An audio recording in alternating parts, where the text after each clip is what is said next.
En parlant de ces hommes de Samuel 28, 8, 12, nous pourrons constater que ces hommes étaient marqués par un sens de responsabilité aiguë. Ces hommes ne nous donnent pas l'impression qu'ils avaient besoin d'être encouragés ou qu'ils avaient besoin d'être poussés vers l'avant.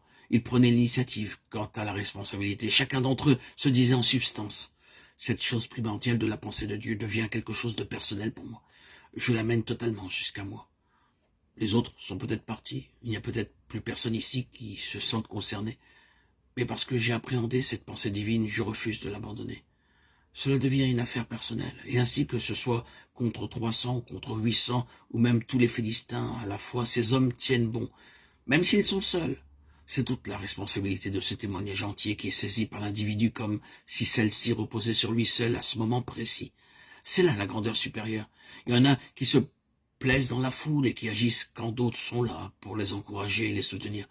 Mais ils sont beaucoup de ceux-là qui disparaissent lorsqu'il s'agit de tenir seul dans cette grande chose. La grandeur supérieure est démontrée en prenant une responsabilité personnelle quant à la pensée de Dieu, que d'autres en fassent autant ou non. Regardons Paul. De sa conversion à la fin de sa vie, il semble avoir été comme cela. Tout à la fin, on entend dire « Tous ceux qui sont en Asie se sont détournés de moi » de Timothée 2,15. Et celui-ci et celui-là sont partis. Luc seul est avec moi de Timothée 4,11. Il est pratiquement seul, mais il n'abandonne pas. C'est justement à ce moment-là, et plus que jamais, qu'il s'enhardit pour la pleine pensée de Dieu. Et nous avons le fruit de sa consécration dans ses lettres écrites en prison. La grandeur spirituelle est la volonté de prendre position pour ce que Dieu a révélé comme étant sa volonté, même si nous devons être les seuls à le faire. Ce peut être un contre tous. Il peut y avoir beaucoup de solitude. Mais c'est là le test de notre capacité spirituelle. C'est dans l'initiative et la responsabilité qui n'attend pas qu'une organisation se forme pour faire face à la situation, que celui-ci en fera une affaire personnelle que de s'attacher à la pensée de Dieu. Et ce potentiel spirituel sera sans restriction. Ensuite, il semble que leur capacité d'endurance quant à l'achèvement de ce qu'ils ont vu était un élément important de leur grandeur spirituelle. Une chose qui paraît caractéristique les concernant tous est indiquée. Pour l'un d'entre eux, sa main demeura attachée à l'épée de Samuel 23, 10. C'est-à-dire qu'il se tint si fermement avec tant de détermination dans cette situation qu'il ne pouvait pas l'abandonner. Sa main et son épée devinrent pratiquement indissociables. Il est épuisé du combat, mais il persévère jusqu'à la fin. Et ceci est primordial. Il y en a beaucoup qui peuvent commencer énormément de choses avec beaucoup d'entrain, mais qui en laissent la plupart inaboutis à tous les niveaux. Leur vie est marquée par des choses inachevées. Ils commencent bien, mais rien n'est amené jusqu'au bout.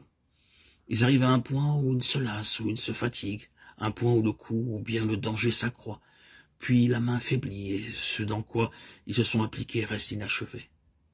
Il y a beaucoup de passages dans le Nouveau Testament concernant la persévérance jusqu'à la fin. La vigueur spirituelle est le test de la grandeur.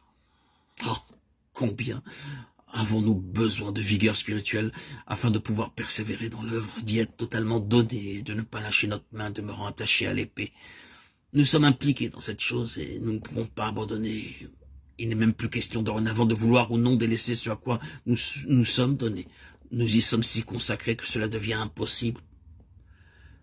Une marque de grandeur spirituelle est cette vigueur qui va au-delà de l'engouement initial, au-delà de l'enthousiasme du début, au-delà de tout stimulus d'un nouveau défi, d'une nouvelle situation.